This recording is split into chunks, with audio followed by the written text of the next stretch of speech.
afternoon. Finally got our Advent tree put, well, away, I suppose. At least it's not on the deck anymore. So we did have some snow overnight. Not a whole bunch, but I mean, might add to a centimeter or two more of water for the spring. I've been busy working away here today, making bags. I made about 10 bags this morning already. Also just loaded up 4 totes of molasses. Dad's up cleaning oats, so that's been good. He's been running that for a couple of days here now, getting it all set up. Not long days, but a few hours here and there. I got a few more bags to make, and then, well, hello. So we're back at her, cleaning the window here right now, rolling barley. I've been making grain all day. I'm gonna have to go get a washcloth because I got grease right here. That's gotta come off of there. It's nice to be able to see out your window. I've been making bags today and a little bit yesterday afternoon. It is Wednesday. Monday and Tuesday were basically write-offs as far as getting anything done right in the yard here. Monday I had to take Carl over to this plant. I took a full load of peas, and then I came back, and then I took a half a load of peas, and then I brought a load of clean, and then I went back and I got that basically half a load, and then the screenings. So that's all done. The peas are all clean and they are all back home. That's a win, but it took the whole day. It took all Monday. Then Tuesday, I had to go into town. You're looking at a college guy right now, and write a test at the Grand Prairie College, a pesticide applicators test. So I've had that ticket for like, whatever. This is my 3rd time writing it. So for, I think it's, Corey said 4 years, it could be 3 years, I don't know. Whatever it is. I guess it's kind of, I don't know. I think I was more tolerant back then, or maybe I didn't care so much even like 6 years ago. Because when I wrote it this time, I was actually quite frustrated. There was 2 tests to write. The first part is for being a helper or something. It was 100 questions. You needed 70 to pass. I got 85, so that's good enough, I suppose. The second part is to get the certificate to do it yourself. It's 50 questions. I got 72, and you needed 70 to pass. So I guess the last few times I wrote it, I didn't care, right? I mean, I passed, it was good. But this time, there was about 8 questions that I will admit, I couldn't even pronounce the words in the questions. So it was way beyond anything that like you would need on your small farm. Like that was totally intense. So those were just guesses. And then there was one question where I did the math on it about 10 times, and I keep coming up with the same number, and it was easy math. Basically, the premise of the question was, if you need 18.6 tanks to spray, of course they make it ridiculous like that, right? I mean, you have a 1,500 liter tank. But anyway, so you need 18.6 tanks to spray, 280 hectares. How much is left in your last tank? So it should have been pretty simple. I kept coming up with 450. That was not an option, but 540 was. And these numbers stick with me because there's that RT 540 Roundup, and even just mixing the 5 and the 4 up when they made the test, maybe, I don't know. But so I'd be really curious to know if I got that question, like what the answer was, because you know, to me that's kind of an important question. If you don't know that, you know, you could make some errors when you're spraying. Of course, we never let things go in the real world like that, right? I mean, when you get out and you've sprayed 2/4 of cropland and you still have half a tank, you know something's wrong. Or if you get out and you got too much gone, whatever, right? Plus the technology is there that as long as it's working, it's doing it for you. So anyway, so I found it frustrating, and I hate tests like that because they're more like, you know, they're more of an I gotcha thing. Like, haha, I gotcha, you didn't know that. And then they don't tell you the answer, which is, to me, is absurd. Like, when I was in the patch, when you took your first aid, once you went back through your test, if you got some questions wrong, they would help you correct, because they don't want you going out into the world not knowing how to do first aid things if you've taken the first aid course, right? They want you to know.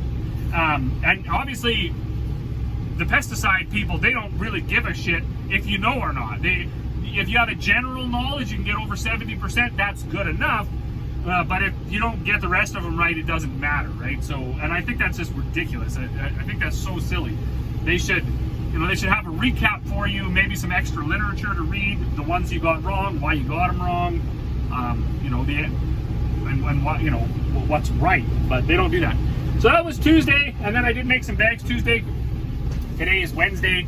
We've been going pretty steady here. I didn't get started real early because I had some calls to do from Monday, Tuesday, and then right around lunch, just after lunch, actually about 1 o'clock, I got a call from our John Deere dealer. Now, if you've stuck with me this far, this is interesting. I'd be very curious, everybody's viewpoint. Everybody that's going to watch this, leave a comment on which scenario you would do.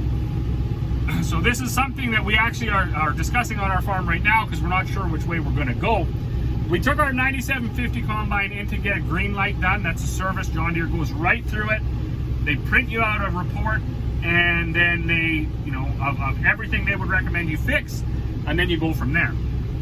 Now, a couple things to consider. The combine we took in is a 2003 with, I think, 33 or 3,600 hours. I can't actually remember. So it's a higher hour machine, and it's 21 years old.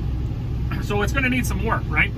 For a value, I found anywhere from about 30, 35 grand on the low end. That's, you know, a rough looking machine, been outside its whole life, lots of hours, you know, probably not a lot of green lights happened, things like that, all the way up to around 65,000. So that's the range of what this machine is worth, about 35 to 65 grand.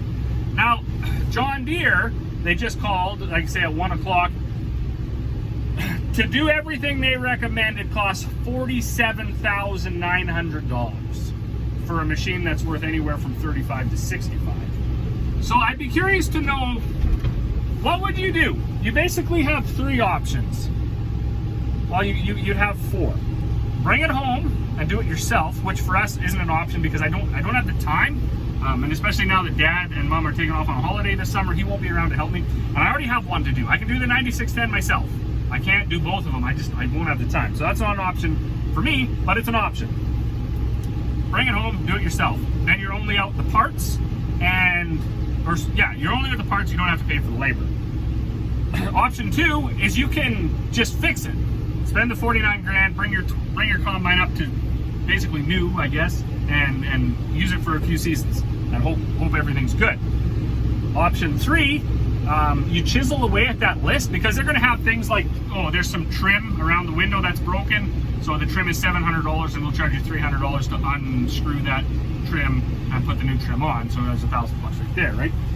So you can trim through their list because it's just a recommendation. You don't have to do it all, and maybe try to get it down to 25, 30 grand, somewhere in there, which is kind of what I budgeted for. You know, trying to shave 17 grand off of this thing. Or final, you can see what they'll give you for a trade. You know, maybe they'll give you 35 grand now that it's in their shop. They know what's wrong with it, so they give you 35, 40 grand against a $300,000-$400,000 machine, right? If you were to buy $1 million machine, maybe they'd give you 50 grand for your combine. I don't know, but those are basically the three options we're faced with. Bring it home, fix it yourself. Let them do their whole entire service.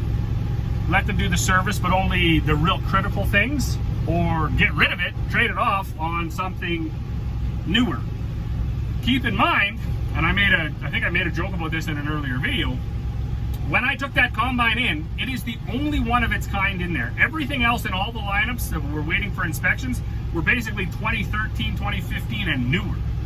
So even a new combine, when you take it in to get a green light, you're going to be looking at probably a minimum of 10 grand because they're going to charge you about $2,500 for the inspection anyways, and then there's always something to fix, and parts are actually quite expensive. So we don't know what we're going to do. It's something we're going to talk about here in the next day or two. He hasn't sent me the list yet, so he was going to email me the list, and then most likely Dad and I will run in, we'll sit down with him, we'll talk about it, kind of figure out the best plan of action. Because, right, I mean, we have a great relationship with our John Deere dealer, the service manager. We really like dealing there, right? Especially on the service side. So we, I'm not sure which way we'll go, I guess, but I don't. That's a big bill, like 49 grand for a 21-year-old combine. I don't know. So, anyways, let me know in the comments, everybody that watches this. I'd be curious, if you're a farmer, not a farmer, doesn't matter. What would you do in that situation?